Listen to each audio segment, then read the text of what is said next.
In my fourth year of yeshiva studies, I had this really great teacher for Talmud, and I'll probably never forget his very first class. He did something really cool. So, whereas the rest of the teachers sat down and gave their hour-long spiels about what the rules for the class were, what their expectations of the class were, what they hoped to get out of it, he sat down and he was like, "Alright guys, you've all heard enough rules for today. Let's learn some Torah."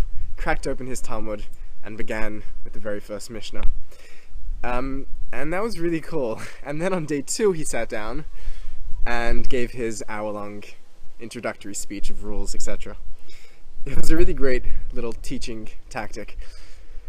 And I feel like we've done something a little similar here in the channel, where in the past few videos we've dived right into mysticism headfirst, talking about history, definitions, theories, and I feel like it's time to take a step back and talk about the general idea, the general vision of this channel, this project.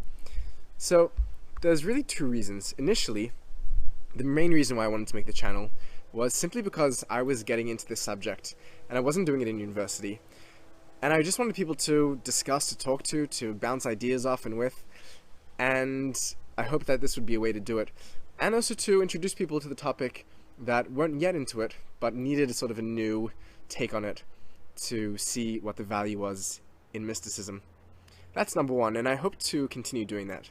But reason number two is slightly more grand, dreamy, and perhaps a bit delusional.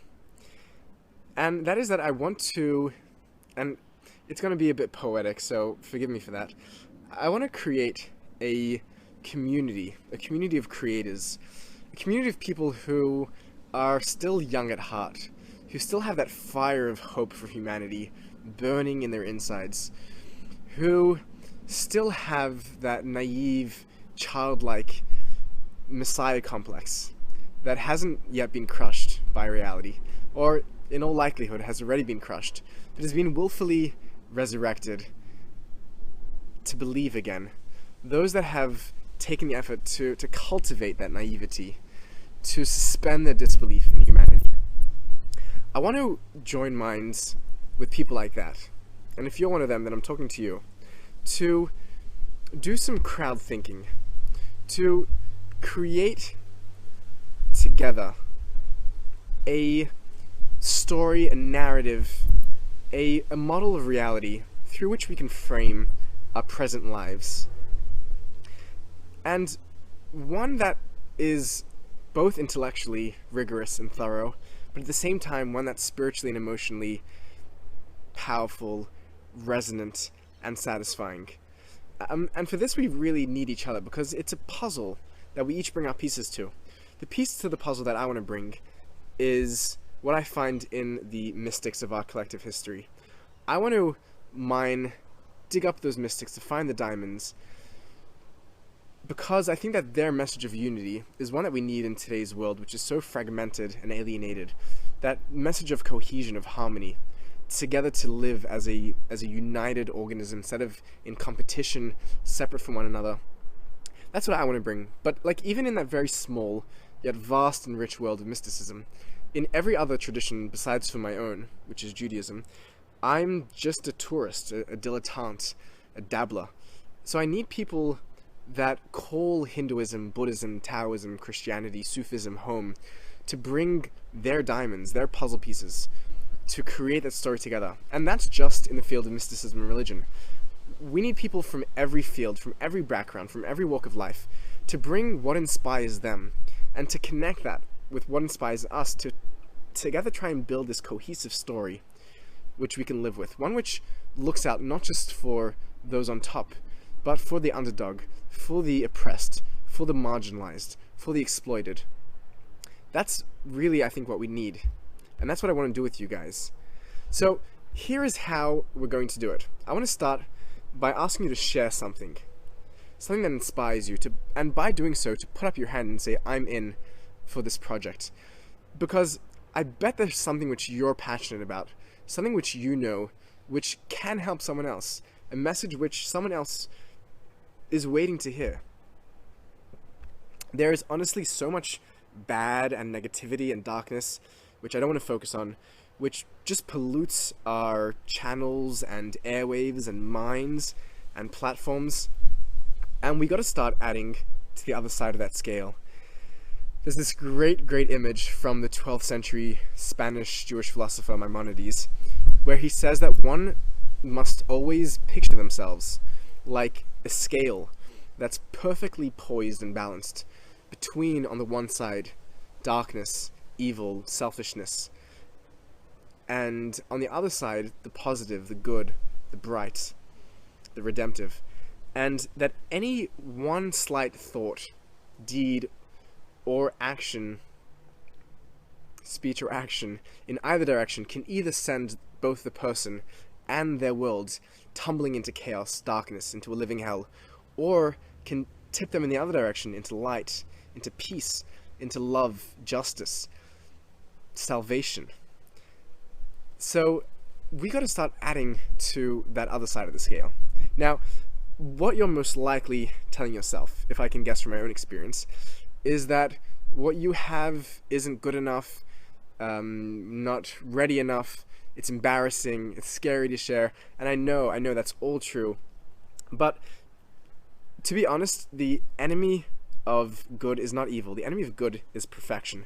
And if you're waiting till you're perfect, then it's not going to happen. I know in my case, I just needed a push from a good friend to finally start putting stuff online. So consider me your good friend, and consider the push. Consider this the push, the nudge that you've been waiting for. And honestly, you don't have to be perfect. I am not a perfect person, far from it. I'm deeply flawed. But you don't have to change yourself to be perfect before you start doing good. You just start doing good, and the good you do will change you. That's how it works, not the other way around. Bertrand Russell, the British philosopher, has this great quote. He says that the reason why the world looks the way it is because it's the people that are bent on destruction, the fanatics and the maniacs, who are so sure of their own opinions and they're willing to shout them out. And it's the wise and the calculated and the people committed to good that are often so full of doubt, self-doubt, that they say their opinions quieter. So I think the call of the hour is that people that are committed to good, hopefully me and you, can momentarily shelf our doubts away. Don't forget them, don't ignore them, but just put them aside for a second and speak up and share a message which inspires. Share something which is true for you. And once you've done that, once you've shared something, or if you already are, which you possibly are, I want you to come back here and tell me about it so we can begin to share each other's good content, begin to share each other's good messages, so we can build a web, a network together, an army of people doing good. I want to embark on this great experiment together with you. I want to see how beautiful of a world we can collectively dream up and make our reality, because we can. We have that power. I want to redream what our world looks like, to take control of our destiny and not just be its willing, submissive victims. Okay, so here's the practical wrap-up, what I think we got to do if we want to make a community. The first way is we got to start by sharing something small, each of us. Something that you're passionate about.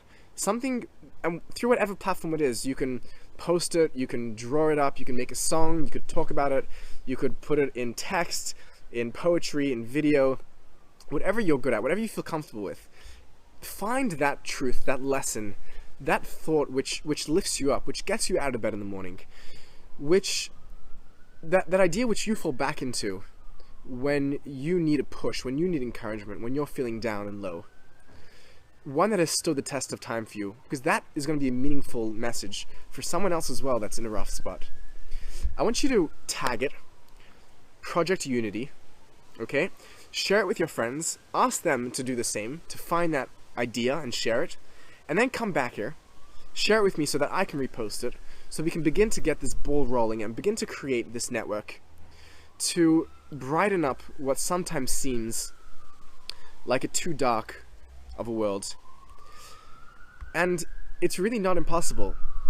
The anthropologist Margaret Mead said something fantastic. She said that never doubt that a small group of committed, caring, loving individuals can change the world. Indeed, it is the only thing that ever has. If you believe me, then it's time to join the revolution to fix this slightly shattered world. It begins right now.